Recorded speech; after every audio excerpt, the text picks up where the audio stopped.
ओम।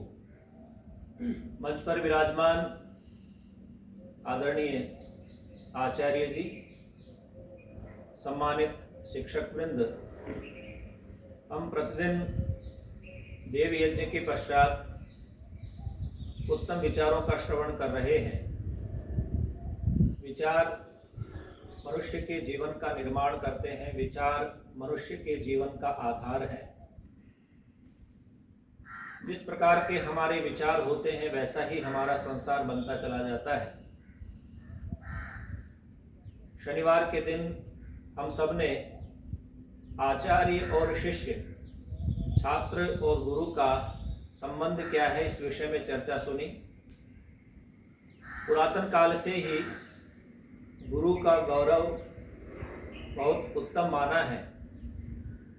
सर्वप्रथम जो गुरु है वो हम सबका परमपिता परमात्मा है। स एष पूर्वेशामपि गुरु कालेन अनवच्छेदात्।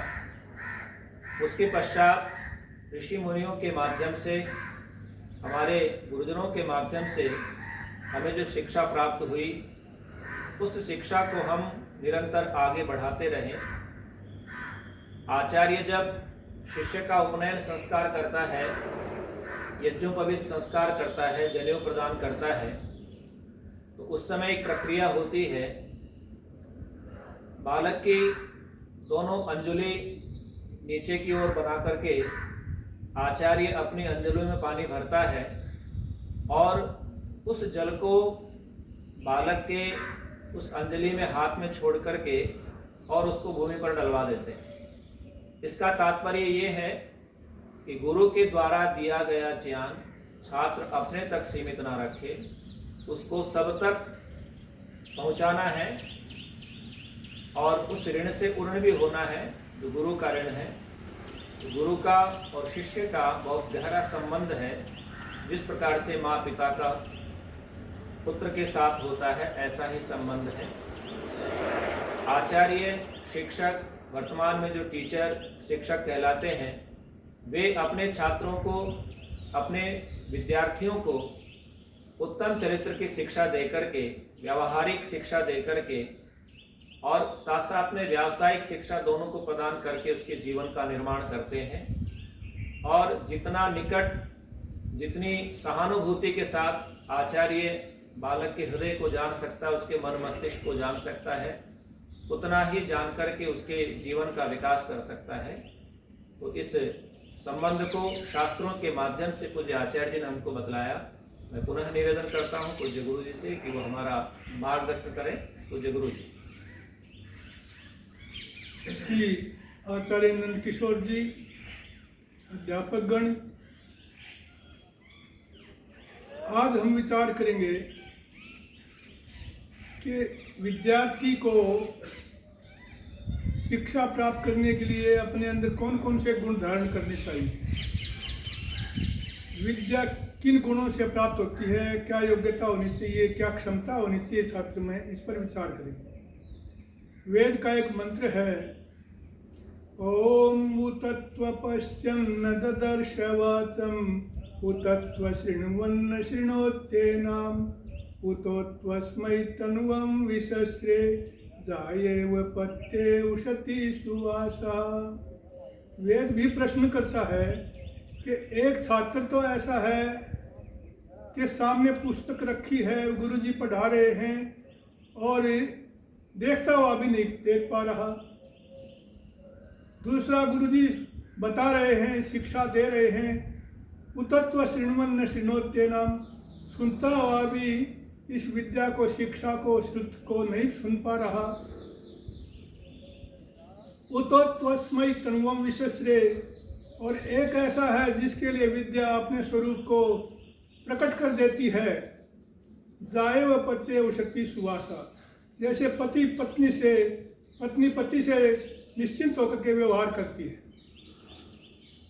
वेद ने भी यही बात पूछी है। इसका उत्तर महर्षि यास्क देते हैं। निरुक्त में वे लिखते हैं, अध्यापिता ये गुरुम नाद्रियन्ते विप्रा मनसा वत्सा कर्मणा वा यथैव तेन गुरोर्भोजनीया तथैव तान्न भुनक्ति श्रुतम तत्। जो अध्यापिता ये गुरु नाद्रियन्ते, पढ़ाए हुए जो छात्र गुरु का आदर मनसा वत्सा कर्मणा, मन और वचन से नहीं करते हैं, उनका सम्मान नहीं करते हैं। यथैव ते गुरोर न बोधनीया, जैसे वे गुरु के द्वारा स्वीकार नहीं किए जाते, तथैव तान तत्श्रुतम न भुनक्ति, वैसे ही उनको वो विद्या भी स्वीकार नहीं करती। अब प्रश्न यह आता है कि विद्यार्थी फिर क्या करे। एक बार विद्या विद्वान गुरु के पास, ब्राह्मण के पास गई और विद्या ने कहा कि मैं मिट्टी जा रही हूँ, मेरी रक्षा करो, किसी ऐसे कुपात्र को मुझे मत दे देना जो नष्ट कर दे विद्या को, जो आपकी विद्या फलीभूत जिसमें ना हो। मनुस्मृति में आया है, विद्यैव समम कामम मर्तव्यम ब्रह्मवादिना, आपद्यपि ही घोरायाम न त्वेना मिरणे वपेत। ब्रह्मवादी विद्वान व्यक्ति किसी भी आपत्ति, कितनी ही कठिन आपत्ति क्यों ना आ जाए, वह विद्या को अयोग्य पात्र में ऊषर भूमि में न डाले। ऊषर भूमि में डाला और अभी नष्ट हो जाता है, उगता नहीं है, तो ऐसा न करे। तो विद्या जो ब्राह्मण के पास गई, उसने पूछा कि ऐसे किसी को विद्या मत दो। तो ब्राह्मण ने कहा तो फिर किसको विद्या दी जाए, विद्या का अधिकारी कौन है, क्या गुण होने चाहिए उसमें। तो विद्या कहती है, यमेव विद्या शुचिम प्रमत्तम मेधाविनम ब्रह्मचर्योपपन्नम यस्तेन द्रुह्येत कथमत्सना है तस्मै मा ब्रूया निधिपाय ब्रह्मन्। तो इसमें बताया गया है, यम एव विद्या शुचिम अप्रमत्तम, जिसको आप पवित्र अंतःकरण वाला और अप्रमत्तम लगनशील, मेधाविनम बुद्धिमान, ब्रह्मचर्योपन्नम, और जो सदाचारी है, चरित्रवान है, संयमी है, तस्मै मा ब्रूया निधिपाय ब्रह्मन् यस्तेन द्रुह्येत, और जो तुझसे कभी द्वेष न करे, उस निधि के रक्षक को माँ ब्रूया, मुझे सिखा, मुझे बता, मेरा ज्ञान उसमें दे। तो ये जो बात है, ये कितनी बड़ी बात है, जिसके बिना कि यदि विद्यार्थी में ये गुण नहीं है तो विद्या फलीभूत नहीं होती। और वास्तव में हम देख रहे हैं, कुछ ही विद्यार्थी विद्या में निपुण हो पाते हैं, जो उपेक्षा करते हैं, जिनमें ये गुण नहीं होते, योग्यताएं नहीं होती, वे उनकी पढ़ना अनर्थक रह जाता है। देखिए, एक बार एक लड़की, एक कन्या बहुत ही विदुषी थी। जैसे विद्वान ऋषि महर्षि होते थे, ऐसे कन्याएं भी विदुषी हुआ करती थी। गार्गी थी, लोपामुद्रा थी, अनुसुईया थी, तो विद्योत्तमा थी। तो ऐसी ही कोई एक लड़की, एक कन्या बहुत ही बुद्धिमान विद्वान थी, और वो विद्वानों के छक्के छुड़ा दिया करती, शास्त्रार्थ में, वाद विवाद में, ज्ञान विज्ञान की चर्चाओं में। विद्वान उससे ईर्ष्या करने लगे। विद्वानों ने सोचा इसको भी सबक सिखाना चाहिए। तो विद्वानों ने सोचा इसका भी विवाह किसी ऐसे वज्रमूर्ख से करवा दें कि ये पीठ याद रखे। वो चले जा रहे थे, उन्होंने देखा कि कोई एक पेड़ पर बैठा हुआ किसी पेड़ के स्कंद को काट रहा है। जिस स्कंद को काट रहा है उसी पर बैठा है। उन्होंने देखा इससे भी मूर्ख कौन होगा जो इसी स्कंद पर बैठा है, इसी डाले पर बैठा है और इसी को काट रहा है, ये गिरेगा मरेगा, इसको इतनी भी बुद्धि नहीं है। उन्होंने सोचा कि क्यों नहीं इससे कोई हम उसके साथ युक्त कर दें। उन्होंने उससे कहा, हाँ भाई नीचे उतर, तुझे तेरे जीवन की एक खास बात बताएंगे, तेरा विवाह करवा दें। तो जी माता पिता मर गए, विवाह कौन करेगा, मैं तो लकड़ी काट करके गुजारा करता हूँ, स्वयं रोटी पोता हूँ, स्वयं सारा काम करता हूँ, तुम मेरे साथ मजाक कर रहे हो। उन्होंने कहा नहीं नहीं, हम जैसे कहें वैसे करना, तेरा विवाह करा देंगे। उन्होंने उसको तैयार कर लिया, और वो था तो महामूर्ख। उन्होंने उसको सिखा दिया कि हम जैसे कहें वैसे करना, जिस कन्या से तेरा विवाह करेंगे वो जैसे हम कहें वैसे करना। उन्होंने उसको कन्या को कहा कि आपका शास्त्रार्थ एक महाविद्वान है हमारे, उनसे करवाना चाहते हैं। वो बोली लाओ अपने विद्वान को, मैं यदि वो मुझे हरा देगा तो मैं उससे विवाह कर लूँगी, स्वयंवर होता था, तो उन्होंने उसको प्रशिक्षित किया, तैयार किया और कहा कि हमारे गुरुजी हमारे महाविद्वान हैं, वे मौन है आजकल, लेकिन वो मौन होकर के ही संकेतों में आपके प्रश्नों का उत्तर देंगे। तो मैं बहुत लंबा न करता यही कहूँगा कि वह इशारों में वो उसको एक प्रकार से विजयी कर दिया पंडितों ने उसको। वो भी मान गई, उससे जानता तो है।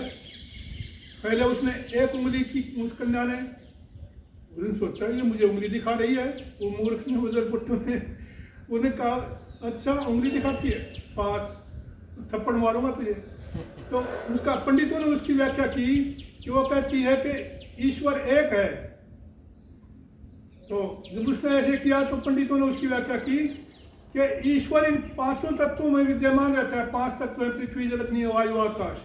इस तरह से शास्त्रार्थ चला उसका, और शास्त्रार्थ में वो उसने स्वीकार कर लिया कि वास्तव में विद्वान है ही। तो वो उसके हाथ में हो गया। घर में आई तो पहला ही दिन था, गली से ऊँट जा रहा था, वो तो था तो मूर्ख पोंदू। अब उस ऊँट को देख करके उन्होंने कहा उटर उटर उटर। अब संस्कृत में ऊँट को उष्ट्र कहते हैं, उसका उष्ट्र भी निकल आता था। तो उसने देखा हो मेरे साथ तो बड़ा भारी छल हुआ है, ऐसा छल हुआ है, पंडितों ने मुझे ऐसा धोखा दिया है। तो उसने कहा कि तू इस घर से निकल, तू मेरे साथ रहने लायक नहीं है। अब वो क्या करता, निकल गया। बहुत ठेस लगी उसको, इतनी ठेस लगी, इतनी आत्मग्लानि हुई, ओहो मैं किसी भी योग्य नहीं हूँ, मैं किसी काम का नहीं हूँ, मेरी कोई कदर नहीं है इस संसार में। एक विवाह संयोग से सौभाग्य से हुआ था और वहाँ भी मुझे भागना पड़ा, घर ही छोड़ना पड़ा। पश्चाताप कर रहा था बैठा बैठा। कुएं पर प्यास लगी, कुएं पर पानी पीने गया, वहाँ कन्याएं स्त्रियाँ पानी भर रही थी। उसने देखा, पानी पीने के बाद वे चली गई, वो वहीं बैठा रहा। उसने देखा कि ये निशान हो रहे हैं, ये निशान जो इस लक्कड़ पर हो गए हैं, पर कहीं लक्कड़ नहीं है तो पत्थर में निशान हो गए हैं। ये निशान रस्सी से हो गए, लक्कड़ इतना कठोर, पत्थर इससे भी ज़्यादा कठोर, इसमें ये निशान रस्सी ने कर दिए। तो इसका मतलब निरंतर रस्सी इस पर चलती रहती है, निरंतर रस्सी ने इसको घिसा दिया। तो क्या मैं भी निरंतर यदि अभ्यास करूं तो क्या मैं विद्वान नहीं हो सकता? जैसे एक ब्रह्म को जानने वाला, ईश्वर को प्राप्त करने वाला निरंतर साधना करता है, वो ओम को तो अपना धनुष बना लेता है और तीर बना लेता अपनी आत्मा को, और लक्ष्य उसका ब्रह्म है। प्रणव धनुषिरो आत्मा ब्रह्म तलक्ष्य मुच्यते अप्रमत्ते न वेदव्यम सर्वतन्वयो भय। इस तरह से उसको ध्यान है कि जैसे ब्रह्मवेत्ता ऐसे करते हैं तो मैं क्यों नहीं कर सकता। तो उसने लगन की और एक अच्छे गुरु को सौभाग्य से शिक्षा पाई गुरु से, और बहुत बड़ा विद्वान बना। इतना बड़ा विद्वान बना कि कवि शिरोमणि हो गया। उस विद्वान का नाम था कालिदास। कालिदास बहुत ही ऊंचे दर्जे का कवि था, बहुत ही ऊंचा विद्वान था। और वो कैसे हो गया? बहुत ही योग्यता से, बहुत ही मेहनत करने के उपरांत। तो ऐसे गुरु और ऐसे शिक्षक यदि सहयोग करेंगे, संयुक्त होंगे, तो निश्चित रूप से विद्या सफलीभूत होगी और अध्येता में इस प्रकार के गुण होंगे, तभी गुरु की विद्या सार्थक होगी। आभार पूज्य गुरु जी का। विद्यार्थी को पात्र होना आवश्यक है। विद्या उसी को प्राप्त होती है जो सुपात्र बनता है, जिसका मन पवित्र है और जो प्रमादी नहीं है, अप्रमत्त है। प्रमादी वो व्यक्ति होता है जो जानबूझ करके अच्छे कार्यों को करने से उसमें प्रवृत्त नहीं होता है। तो छात्र को भी प्रमादी नहीं होना चाहिए और सद्व्यवहारी होना चाहिए। तो ये जो वचन है सब विद्यार्थियों के लिए, हम सब के लिए प्रेरणादायी वचन है। निरंतर हम इन विचारों को आत्मसात करके आगे बढ़ें। धन्यवाद।